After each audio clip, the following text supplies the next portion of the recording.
Olá pessoal, meu nome é Concércio e, atendendo a sugestão de um amigo, hoje eu vou começar uma série que são de histórias da Bíblia. Tem algumas histórias que são bem fáceis de serem contadas ou lidas e outras são estudos muito interessantes que devem ser feitos.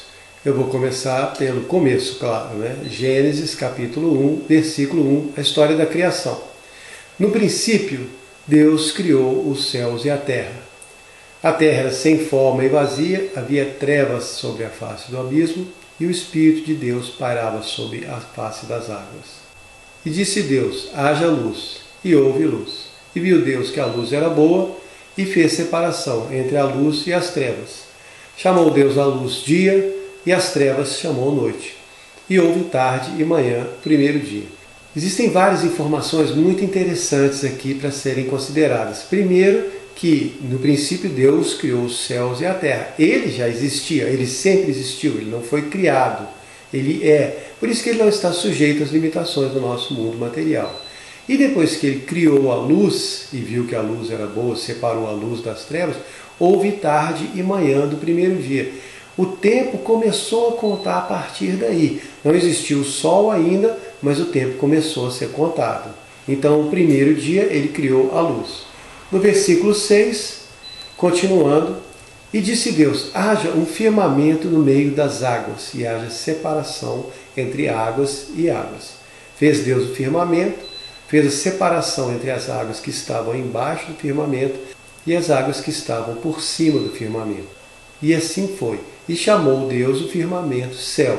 Houve tarde e manhã, o segundo dia. Essa parte é super importante, a gente vai falar dela daqui a pouco. Foi quando Deus criou os céus atmosféricos e separou águas acima do céu e águas abaixo do céu. No versículo 9, disse Deus, ajuntem-se as águas que estão debaixo do céu num só lugar e apareça a porção seca. E assim foi. E chamou Deus a porção seca terra, e ao ajuntamento das águas chamou mares. E viu Deus que isso era bom. E disse Deus, no versículo 11, produz a terra relva, ervas que deem semente, árvores frutíferas que deem fruto, segundo a sua espécie, cuja semente esteja nele. Ou seja, ele criou as ervas, as árvores e toda a vegetação com uma semente nela para ela poder se procriar, para ele não ter que ficar criando árvores todo dia. E a terra produziu ervas que davam semente conforme sua espécie, árvores que davam fruto, cuja semente estava nele. E viu Deus que era bom, e houve tarde e manhã o terceiro dia. E aí, no versículo 14, continua, disse Deus, haja luminares no firmamento do céu, para fazerem separação entre o dia e a noite. Sirvam eles para sinais, para as estações, para os dias e para os anos. E sirvam de luminares no firmamento do céu, para iluminar a terra. Então, nesse momento, Deus criou o Sol, a Lua, as estrelas, todo o sistema solar, todas as galáxias, o universo, tudo que a gente conhece, ele criou nesse momento. E houve tarde e manhã, foi o quarto dia. E no versículo 20, disse Deus, produzam as águas enxames de seres viventes e voem as aves acima da terra no céu. E assim Deus criou as grandes criaturas do mar, todos os seres viventes que se arrastam, os quais povoam as águas, conforme as suas espécies, e todas as aves que voam conforme a sua espécie. E viu Deus que era bom. E aí Deus disse, frutificai e multiplicai e enchei as águas dos mares, multipliquem as aves sobre os céus. E houve tarde e manhã, o quinto dia.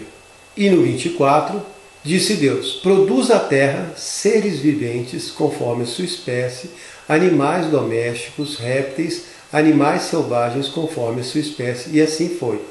Deus fez os animais e viu Deus que era bom. Então, no versículo 26, ele disse, façamos o homem à nossa imagem, conforme a nossa semelhança. Domine ele sobre os peixes do mar, sobre as aves do céu, sobre os animais domésticos, sobre toda a terra e sobre todos os répteis que se arrastam sobre a terra. E Deus criou o homem à sua imagem, a imagem de Deus criou macho e fêmea, os criou. E no versículo 28, Deus os abençoou e disse, frutificai, multiplicai e enchei a terra e sujeitai-a. Disse Deus, tenho-vos dado todas as ervas que produzem semente, todos os animais da terra, todas as aves do céu, todos os seres viventes que se arrastam sobre a terra, tudo tenho-vos dado como mantimento. E assim foi. E viu Deus que tudo que ele tinha feito era bom, e houve tarde e manhã o sexto dia. Então aqui ele termina a criação e nós terminamos o capítulo 1. No capítulo 2, havendo Deus acabado no sétimo dia a obra que fizera, descansou nesse dia e abençoou o sétimo dia.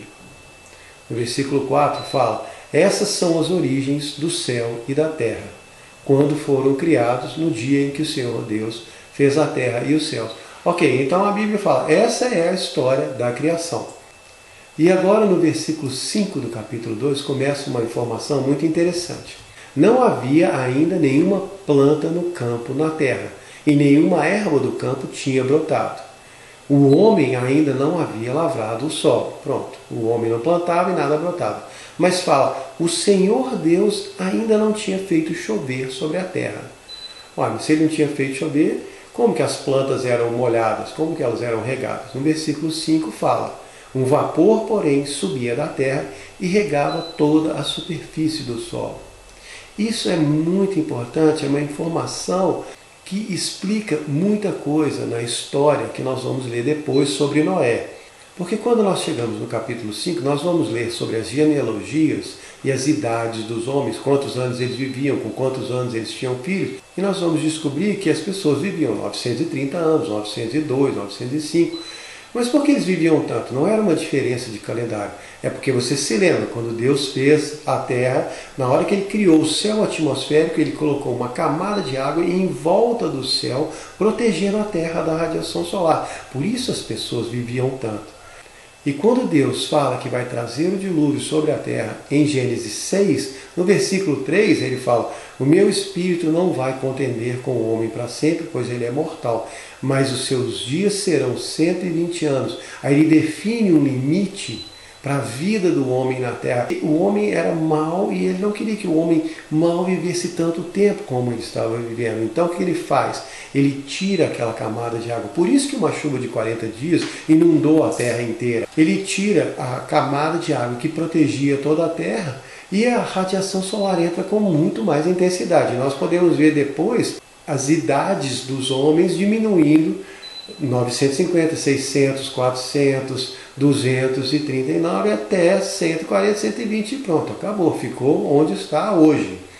Essa camada acima dos céus, ela tem uma implicação fortíssima, não só porque foi a primeira chuva, por isso foi o primeiro arco-íris também, mas também ela tem uma implicação científica. Por quê? Os métodos radioativos de determinação de idade usam a suposição que a radiação solar sempre entrou na atmosfera terrestre com a mesma intensidade. Por exemplo, vamos pegar o carbono 14, ele se baseia na quantidade de carbono radioativo encontrado nos restos dos organismos. Quando um organismo morre, o carbono 14 começa a se decompor lentamente nesse organismo e ele não é substituído. A partir daí, um paleontólogo pode medir a quantidade de carbono 14 que ainda resta no fóssil e determinar a sua idade. Ok, mas isso baseado na suposição de que a radiação solar sempre entrou na atmosfera terrestre com a mesma intensidade. Mas acontece que a camada de água filtrava os raios solares. Então, essa estimativa passa a ser muito, muito, muito maior do que a realidade. É por isso que nós temos uma idade bíblica da Terra bem diferente da idade científica. E os geólogos também usam o mesmo método, porque para determinar a idade do solo, eles usam a idade do fóssil encontrado no solo. Então dá na mesma. Mas voltando ao capítulo 2, versículo 7, Deus formou o homem do pó da terra, soprou nas narinas o fôlego da vida, e o homem se tornou alma vivente. O homem foi a única criação que Deus colocou a mão para fazer. No versículo 8 conta que Deus plantou um jardim no Éden. No versículo 10 ao 14 fala da localização desse jardim. E fala que Deus fez brotar toda a espécie de árvores agradáveis à vista e boa para a comida. Tomou o homem, colocou o homem no jardim para lavrar e guardar. Ou seja, o primeiro trabalho do homem foi ser jardineiro. Eu comentei sobre isso no vídeo Porque Deus Permite o Mal. O homem tinha que aprender que o que ele plantava era o que ele colhia. Então ordenou o Senhor Deus ao homem, no versículo 16 do capítulo 2, dizendo: de toda a árvore do jardim comerás livremente, mas da árvore do conhecimento do bem e do mal dela não comerás, pois no dia em que dela comeres, certamente morrerás. Aí no versículo 19 nós vamos ver o seguinte: havendo, pois, o Senhor Deus formado da terra todos os animais do campo, todas as aves do céu, trouxe-os ao homem para ver como lhes chamaria. E tudo que o homem chamou a todo ser vivente, isso foi o seu nome. Então o homem deu o nome a todos os animais. E isso foi antes de Deus criar a mulher. Por quê? Porque ele queria que o homem visse que entre todos os animais não havia para ele uma companheira. É o que fala no versículo 20. Mas para o homem não se achava uma companheira que lhe correspondesse. No 21, então Deus fez cair um sono pesado sobre o homem, este adormeceu, tomou então uma das suas costelas e fechou a carne em seu lugar. Então da costela que o Senhor Deus tomou do homem, formou a mulher e trouxe ao homem. Eu ouvi uma vez falarem que Deus tirou um osso da costela porque é o mais perto do coração. Então por isso aquele sentimento que a gente tem pela mulher amada. E no 23, disse o homem: na hora que ele viu a mulher, ele ficou espantado. Acho que ele nem sabia o que falar. Ele falou: essa é osso do meu osso, carne da minha carne. Não é muito romântico, né? Mas foi tudo que ele conseguiu dizer na hora que ele viu a Eva lá. Então no 24 fala: portanto deixará o homem seu pai e sua mãe e se unirá à sua mulher, e eles serão os dois uma só carne. No 25, ambos estavam nus, o homem e a sua mulher, e não se envergonhavam. E nós vamos parar agora no final do capítulo 2. No próximo vídeo eu continuo com as histórias. Espero que vocês tenham gostado. Muito obrigado.